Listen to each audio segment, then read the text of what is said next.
Hello, everyone. Today we will be reading The Metamorphosis by Franz Kafka, translated by David Wiley, Part 2.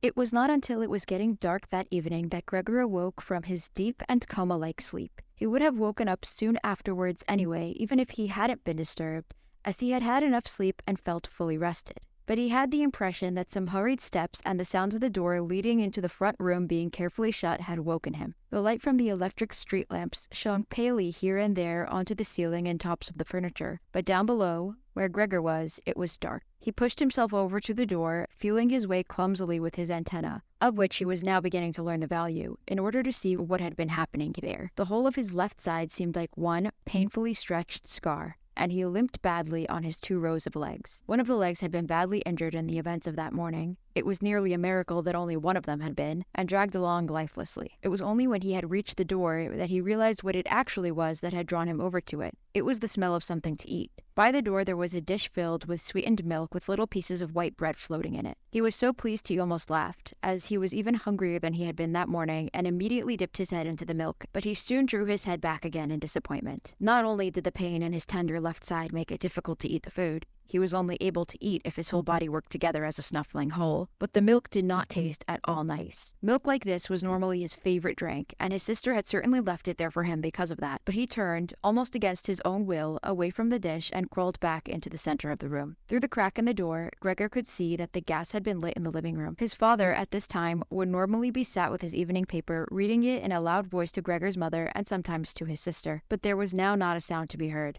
Gregor's sister would often write and tell him about this reading, but maybe his father had lost the habit in recent times. It was so quiet all around too, even though there must have been somebody in the flat. What a quiet life it is the family lead, said Gregor to himself, and gazing into the darkness, felt a great pride that he was able to provide a life like that in such a nice home for his sister and parents. But what now, if all this peace and wealth and comfort should come to a horrible and frightening end? That was something Gregor did not want to think about too much, so he started to move about, crawling up and down the room. Once during that long evening, the door on one side of the room was opened very slightly and hurriedly closed again. Later on, the door on the other side did the same. It seemed that someone needed to enter the room, but thought better of it. Gregor went and waited immediately by the door, resolved either to bring the timorous visitor into the room in some way, or at least find out who it was. But the door was opened no more that night, and Gregor waited in vain. The previous morning, while the doors were locked, everybody had wanted to get in there to him. But now that he had opened up one of the doors, and the other had clearly been unlocked sometime during the day, no one came, and the keys were in the other sides. It was not until late that night that the gaslight in the living room was put out, and now it was easy to see that his parents and sister had stayed awake all that time, as they all could be distinctly heard as they went away together on tiptoe. It was clear that no one would come into Gregor's room any more until morning. That gave him plenty of time to think undisturbed about how he would have to rearrange his life. For some reason, the tall empty room where he was forced to remain made him feel uneasy as he lay there flat on the floor, even though he had been living in it for 5 years. Hardly aware of what he was doing other than a slight feeling of shame, he hurried under the couch. It pressed down on his back a little, and he was no longer able to lift his head, but he nonetheless felt immediately at ease, and his only regret was that his body was too broad to get it all underneath. He spent the whole night there.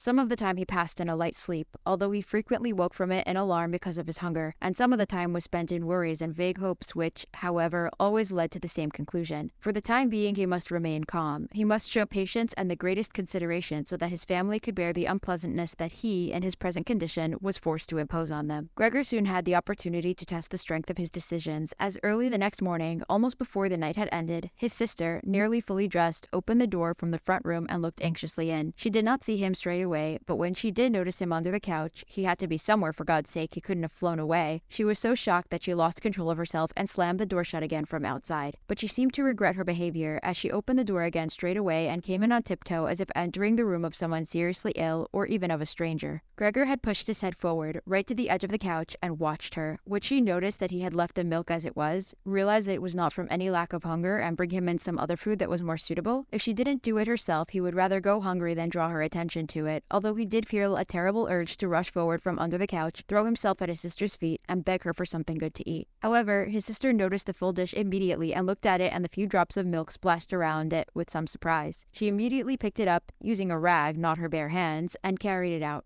Gregor was extremely curious as to what she would bring in its place, imagining the wildest possibilities, but he never could have guessed what his sister, in her goodness, actually did bring. In order to test his taste, she brought him a whole selection of things, all spread out on an old newspaper. There were old, half-rotten vegetables, bones from the evening meal covered in white sauce that had gone hard, a few raisins and almonds, some cheese that Gregor had declared inedible 2 days before, a dry roll, and some bread spread with butter and salt. As well as all that, she had poured some water into a dish which had been permanently set aside for Gregor's use and placed it beside them. Then, out of consideration for Gregor's feelings, as she knew he would not eat in front of her, she hurried out again and even turned the key in the lock so that Gregor would know he could make things as comfortable for himself as he liked. Gregor's little legs whirred. At last he could eat. What's more, his injuries must have already completely healed, as he found no difficulty in moving. This amazed him, as more than a month earlier he had cut his finger slightly with a knife. He thought of how his finger had still hurt the day before yesterday. Am I less sensitive than I used to be then? He thought, and was already sucking greedily at the cheese, which had immediately, almost compellingly, attracted him much more than the other foods on the newspaper. Quickly, one after another, his eyes watering with pleasure, he consumed the cheese, the vegetables, and the sauce. The fresh foods, on the other hand, he didn't like at all, and even dragged the things he did want to eat a little away from them because he couldn't stand the smell.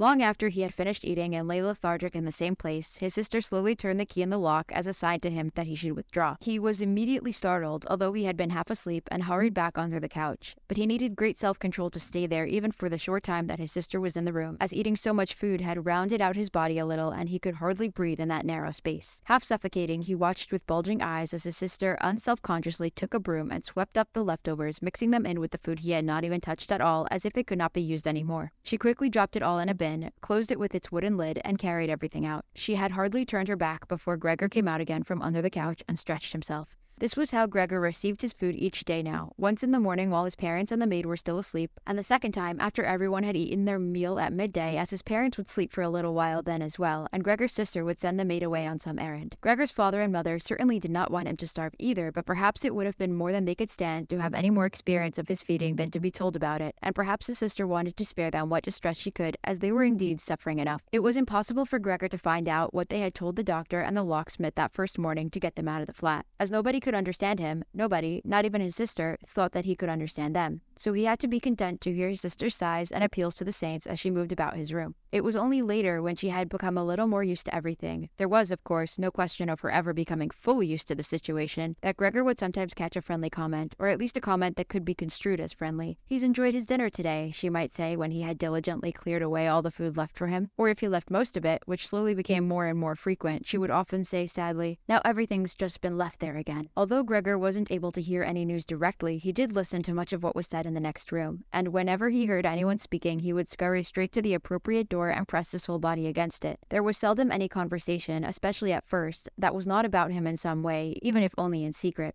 For 2 whole days, all the talk at every mealtime was about what they should do now, but even between meals they spoke about the same subject, as there were always at least 2 members of the family at home. Nobody wanted to be at home by themselves, and it was out of the question to leave the flat entirely empty. And on the very first day, the maid had fallen to her knees and begged Gregor's mother to let her go without delay. It was not very clear how much she knew of what had happened, but she left within a quarter of an hour, tearfully thanking Gregor's mother for her dismissal as if she had done her an enormous service. She even swore emphatically not to tell anyone the slightest about what had happened, even though no one had asked that of her. Now Gregor's sister also had to help his mother with the cooking, although that was not so much bother, as no one ate very much. Gregor often heard how one of them would unsuccessfully urge another to eat, and received more than, "No thanks, I've had enough," or something similar. No one drank very much either. His sister would sometimes ask his father whether he would like a beer, hoping for the chance to go and fetch it herself. When his father then said nothing, she would add, so that he would not feel selfish, that she could send the housekeeper for it, but then his father would close the matter with a big loud no, and no more would be said. Even before the first day had come to an end, his father had explained to Gregor's mother and sister what their finances and prospects were. Now and then he stood up from the table and took some receipt or document from the little cash box he had saved from his business when it had collapsed 5 years earlier. Gregor heard how he opened the complicated lock and then closed it again after he had taken the item he wanted. What he heard his father say was some of the first good news that Gregor had heard since he had first been incarcerated in his room.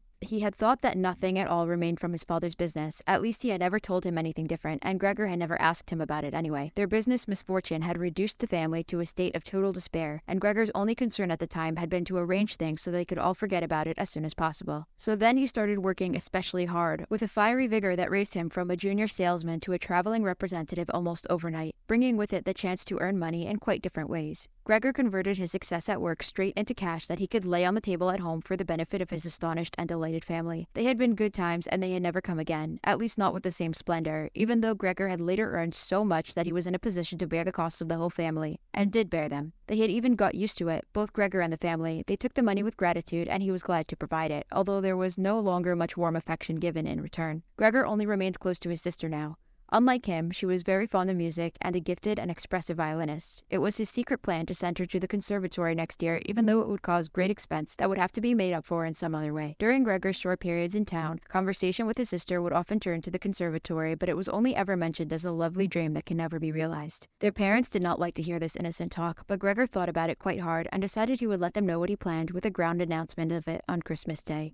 That was the sort of totally pointless thing that went through his mind in his present state, pressed tightly against the door and listening. There were times when he simply became too tired to continue listening, when his head would fall wearily against the door and he would pull it up again with a start, as even the slightest noise he caused would be heard next door and they would all go silent. "What's that he's doing now?" his father would say after a while, clearly having gone over to the door, and only then would the interrupted conversation slowly be taken up again. When explaining things, his father repeated himself several times, partly because it was a long time since he had been occupied with these matters himself, and partly because Gregor's mother did not understand everything the first time. From these repeated explanations, Gregor learned, to his pleasure, that despite all the misfortunes, there was still some money available from the old days. It was not a lot, but it had not been touched in the meantime, and some interest had accumulated. Besides that, they had not been using up all the money that Gregor had been bringing home every month, keeping only a little for himself, so that too had been accumulating. Behind the door, Gregor nodded with enthusiasm and his pleasure at this unexpected thrift and caution. He could actually have used the surplus money to reduce his father's debt to his boss, and the day when he could have freed himself from that job would have come much closer, but now it was certainly better the way his father had done things. This money, however, was certainly not enough to enable the family to live off the interest. It was enough to maintain them for perhaps 1 or 2 years, no more. That's to say, it was money that should not really be touched, but set aside for emergencies. Money to live on had to be earned. His father was healthy but old, and lacking in self-confidence. During the 5 years that he had not been working, the first holiday in a life that had been full of strain and no success, he had put on a lot of weight and become very slow and clumsy. Would Gregor's elderly mother now have to go out and earn money? She suffered from asthma, and it was a strain for her just to move about the home. Every other day would be spent struggling for breath on the sofa by the open window. Would his sister have to go and earn money? She was still a child of 17. Her life up until then had been very enviable, consisting of wearing nice clothes, sleeping late, helping out in the business, joining in with a few modest pleasures, and most of all, playing the violin. Whenever they began to talk of the need to earn money, Gregor would always first let go of the door and then throw himself onto the cool leather sofa next to it, as he became quite hot with shame and guilt. He would often lie there the whole night through, not sleeping a wink but scratching at the leather for hours on end. Or he might go to all the effort of pushing a chair to the window, climbing up onto the sill, and, propped up in the chair, leaning on the window to stare out of it. He had used to feel a great sense of freedom from doing this, but doing it now was obviously something more remembered than experienced, as what he actually saw in this way was becoming less distinct every day. Even things that were quite near. He had used to curse the ever-present view of the hospital across the street, but now he could not see it at all, and if he had not known that he lived in Charlottenstrasse, which was a quiet street despite being in the middle of the city, he could have thought that he was looking out the window at a barren waste where the gray sky and gray earth mingled inseparably. His observant sister only needed to notice the chair twice before she would always push it back to its exact position by the window after she had tidied up the room, and even left the inner pane of the window open from then on.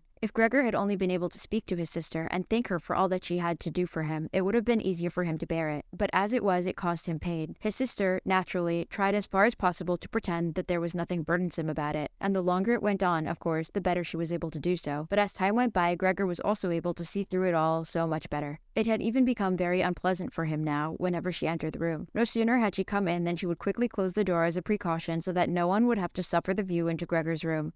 Then she would go straight to the window and pull it hurriedly open, almost as if she were suffocating. Even if it was cold, she would stay at the window breathing deeply for a while. She would alarm Gregor twice a day with the running about and noise-making. He would stay under the couch shivering the whole while, knowing full well that she would certainly have liked to spare him this ordeal, but it was impossible for her to be in the same room with him with the doors closed. One day, about a month after Gregor's transformation, when his sister no longer had any particular reason to be shocked at his appearance, she came into the room a little earlier than usual and found him still staring out the window, motionless, just where he would be most horrible. In itself, his sister's not coming into the room would have been no surprise for Gregor, as it would have been difficult for her to immediately open the window while he was still there. But not only did she not come in, she went straight back and closed the door behind her. A stranger would have thought he had threatened her and tried to bite her. Gregor went straight to hide himself under the couch, of course, but he had to wait until midday before his sister came back, and she seemed so much more uneasy than usual. It made him realize that she still found his appearance unbearable and would continue to do so. She probably even had to overcome the urge to flee when she saw the little bit of him that protruded from under the couch. One day, in order to spare her even this sight, he spent 4 hours carrying the bedsheet over to the couch on his back and arranged it so that he was completely covered and his sister would not be able to see him even if she bent down. If she did not think this sheet was necessary, then all she had to do was take it off again, as it was clear enough that it was no pleasure for Gregor to cut himself off so completely. She left the sheet where it was. Gregor even thought he glimpsed a look of gratitude one time when he carefully looked out from under the sheet to see how his sister liked the new arrangement. For the first 14 days, Gregor's parents could not bring themselves to come into the room to see him. He would often hear them say how they appreciated all the new work his sister was doing, even though, before, they had seen her as a girl who was somewhat useless and frequently been annoyed with her. But now the two of them, father and mother, would often both wait outside the door of Gregor's room while his sister tidied up in there, and as soon as she went out again, she would have to tell them exactly how everything looked, what Gregor had eaten, how he had behaved this time, and whether, perhaps, any slight improvement could be seen. His mother also wanted to go in and visit Gregor relatively soon, but his father and sister at first persuaded her against it. Gregor listened very closely to all this and approved fully. Later, though, she had to be held back by force, which made her call out, "Let me go and see Gregor. He is my unfortunate son. Can't you understand I have to see him?" And Gregor would think to himself that maybe it would be better if his mother came in. Not every day, of course, but one day a week perhaps. She could understand everything much better than his sister, who, for all her courage, was still just a child after all, and really might not have had an adult's appreciation of the burdensome job she had taken on. Gregor's wish to see his mother was soon realized. Out of consideration for his parents, Gregor wanted to avoid being seen at the window during the day. The few square meters of the floor did not give him much room to crawl about.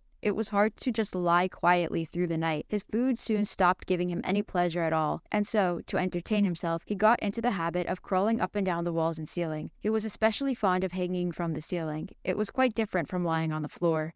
He could breathe more freely, his body had a light swing to it, and up there, relaxed and almost happy, it might happen that he would surprise even himself by letting go of the ceiling and landing on the floor with a crash. But now, of course, he had far better control of his body than before, and even with a fall as great as that, caused himself no damage. Very soon, his sister noticed Gregor's new way of entertaining himself. He had, after all, left traces of the adhesive from his feet as he crawled about, and got it into her head to make it as easy as possible for him by removing the furniture that got in his way, especially the chest of drawers and the desk. Now, this was not something that she would have been able to do by herself. She did not dare to ask for help from her father. The 16-year-old maid had carried on bravely since the cook had left, but she certainly would not have helped in this. She had even asked to be allowed to keep the kitchen locked at all times and never to have to open the door unless it was especially important. So his sister had no choice but to choose some time when Gregor's father was not there and fetch his mother to help her. As she approached the room, Gregor could hear his mother express her joy, but once at the door she went silent. First, of course, his sister came in and looked around to see that everything in the room was all right, and only then did she let her mother enter. Gregor had hurriedly pulled the sheet down lower over the couch and put more folds into it so everything really looked like it had just been thrown down by chance. Gregor also refrained this time from spying out from under the sheet. He gave up the chance to see his mother until later and was simply glad that she had come. "You can come in. He can't be seen," said his sister, obviously leading her in by the hand. The old chest of drawers was too heavy for a pair of feeble women to be heaving about, but Gregor listened as they pushed it from its place, his sister always taking on the heaviest part of the work for herself and ignoring her mother's warnings that she would strain herself. This lasted a very long time. After laboring at it for 15 minutes or more, his mother said that it would be better to leave the chest where it was. For one thing, it was too heavy for them to get the job finished before Gregor's father came home, and leaving it in the middle of the room, it would be in his way even more. And for one thing, it wasn't even sure that taking the furniture away would really be any help to him.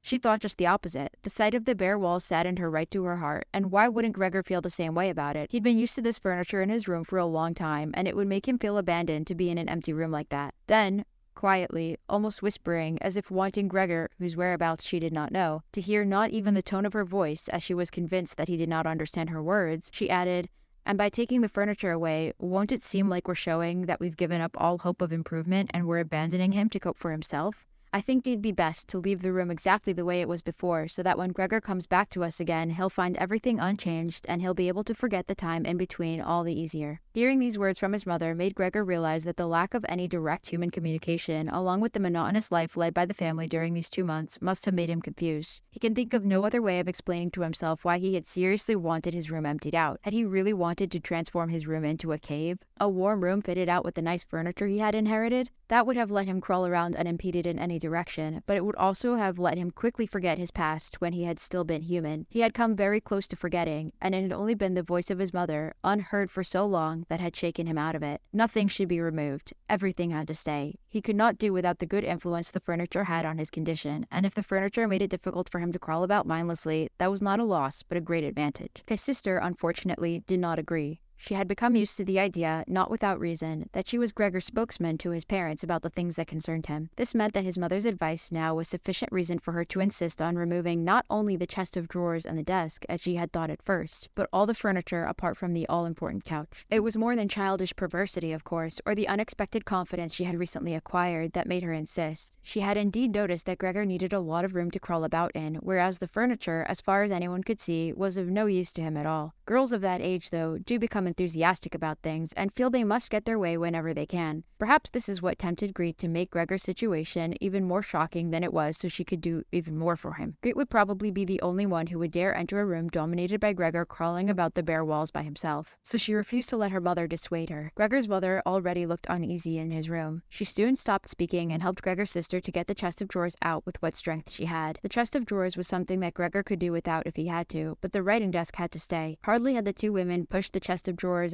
groaning, out of the room, then Gregor poked his head out from under the couch to see what he could do about it. He meant to be as careful and considerate as he could, but unfortunately, it was his mother who came back first, while Greet in the next room had her arms round the chest, pushing and pulling at it from side to side by herself, without, of course, moving it an inch. His mother was not used to the sight of Gregor. He might have made her ill, so Gregor hurried backwards to the far end of the couch. In his startlement, though, he was not able to prevent the sheet at its front from moving a little. It was enough to attract his mother's attention. She stood very still, remained there a moment, then went back out to Greet. Gregor kept trying to assure himself that nothing unusual was happening. It was just a few pieces of furniture being moved after all, but soon he had to admit that the women going to and fro, their little calls to each other, the scraping of the furniture on the floor, all these things made him feel as if he were being assailed from all sides. With his head and legs pulled in against him and his body pressed to the floor, he was forced to admit to himself that he could not stand all of this much longer. They were emptying his room out, taking away everything that was dear to him. They had obviously already taken out the chest containing his fret saw and other tools. Now they threatened to remove the writing desk with its place clearly worn to the floor, the desk where he had done his homework as a business trainee, at high school, even while he had been at infant school. He could really not wait any longer to see whether the two women's intentions were good. He had nearly forgotten they were there anyway, as they were now too tired to say anything while they worked, and he could only hear their feet as they stepped heavily on the floor. So, while the women were leaned against the desk in the other room, catching their breath, he sallied out, changed directions 4 times, not knowing what he should say first, before his attention was suddenly caught by the picture on the wall, which was already denuded of everything else that had been on it, of the lady dressed in copious fur. He hurried up to the picture and pressed himself against its glass. It held him firmly and felt good on his hot belly. This picture, at least, now totally covered by Gregor, would certainly be taken away by no one. He turned his head to face the door of the living room so he could watch the women when they came back. They had not allowed themselves a long rest and came back quite soon. Greet had put her arm around her mother and was nearly carrying her. "What shall we take now, then?" said Greet, and looked around. Her eyes met those of Gregor on the wall. Perhaps only because her mother was there, she remained calm, bent her face to her so she would not look round, and said, albeit hurriedly and with a tremor in her voice, "Come on, let's go back in the living room for a while." Gregor could see what Greet had in mind. She wanted to take her mother somewhere safe, and then chase him down from the wall. Well, she could certainly try it. He sat unyielding on his picture. He would rather jump at Greet's face. But Greet's words had made her mother quite worried. She stepped to one side, saw the enormous brown patch against the flowers of the wallpaper, and before she even realized it was Gregor that she saw, she screamed, "Oh God! Oh God!" Arms outstretched, she fell onto the couch as if she had given up everything and stayed there immobile. "Gregor!" shouted his sister, glowering at him and shaking her fist. That was the first word she had spoken to him directly since his transformation. She ran into the other room to fetch some kind of smelling salts to bring her mother out of her faint. Gregor wanted to help too. He could save his picture later, although he stuck fast to the glass and had to pull himself off by force. Then he too ran into the next room as if he could advise his sister like in the old days, but he had to just stand behind her doing nothing. She was looking into various bottles. He startled her when she turned around. A bottle fell to the ground and broke. A splinter cut Gregor's face. Some kind of caustic medicine splashed all over him. Now, without delaying any longer, Greet took hold of all the bottles she could and ran with them into her mother. She slammed the door shut with her foot. So now Gregor was shut out from his mother, who, because of him, might be near death.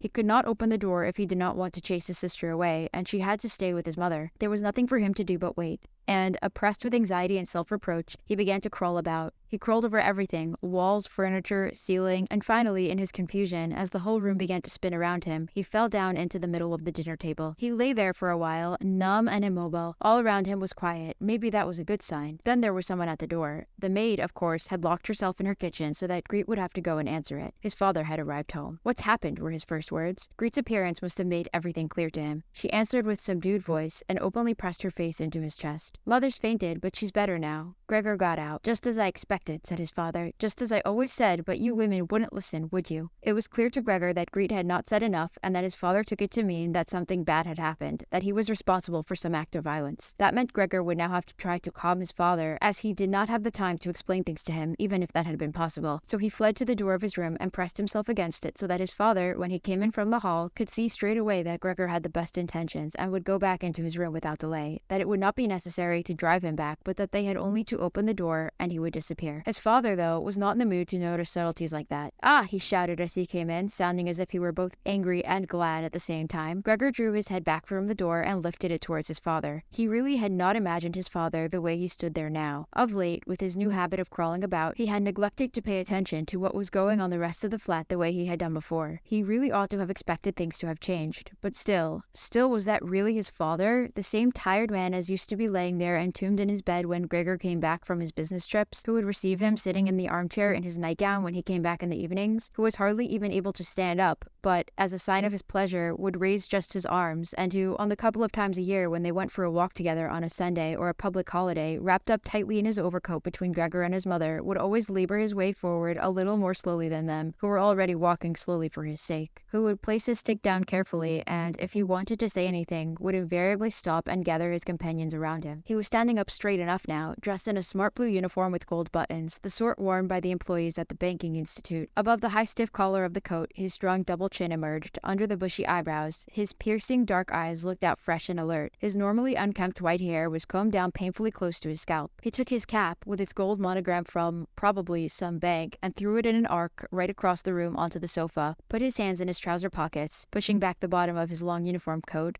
and, with a look of determination, walked towards Gregor. He probably did not even know himself what he had in mind, but nonetheless lifted his feet unusually high. Gregor was amazed at the enormous size of the soles of his boots, but wasted no time with that. He knew full well, right from the first day of his new life, that his father thought it necessary to always be extremely strict with him. And so he ran up to his father, stopped when his father stopped, scurried forwards again when he moved, even slightly. In this way they went around the room several times without anything decisive happening, without even giving the impression of a chase, as everything went so slowly. Gregor remained all this time on the floor, largely because he feared his father might see it as especially provoking if he fled onto the wall or ceiling. Whatever he did, Gregor had to admit that he certainly would not have been able to keep up this running about for long, as for each step his father took, he had to carry out countless movements. He became noticeably short of breath. Even in his earlier life, his lungs had not been very reliable. Now, as he lurched about in his efforts to muster all the strength he could for running, he could hardly keep his eyes open. His thoughts became too slow for him to think of any other way of saving himself than running. He almost forgot that the walls were there for him to use, although here they were concealed behind carefully carved furniture full of notches and protrusions. Then, right beside him, lightly tossed, something flew down and rolled in front of him. It was an apple. Then another one immediately flew at him. Gregor froze in shock. There was no longer any point in running, as his father had decided to bombard him. He had filled his pockets with fruit from the bowl on the sideboard, and now, without even taking the time for careful aim, threw one apple after another. These little red apples rolled about on the floor, knocking into each other as if they had electric motors. An apple thrown without much force glanced against Gregor's back and slid off without doing any harm. Another one, however, immediately following it, hit squarely and lodged in his back. Gregor wanted to drag himself away, as if he could remove the surprising, the incredible pain by changing his position, but he felt as if nailed to the spot and spread himself out, all his senses in confusion. The last thing he saw was the door of his room being pulled open. His sister was screaming. His mother ran out in front of her in her blouse, as his sister had taken off some of her clothes after she had fainted to make it easier for her to breathe. She ran to his father, her skirts unfastened and sliding one after another onto the ground. Stumbling over the skirts, she pushed herself to his father, her arms around him, uniting herself with him totally. Now Gregor lost his ability to see anything, her hands behind his father's head, begging him to spare Gregor's life.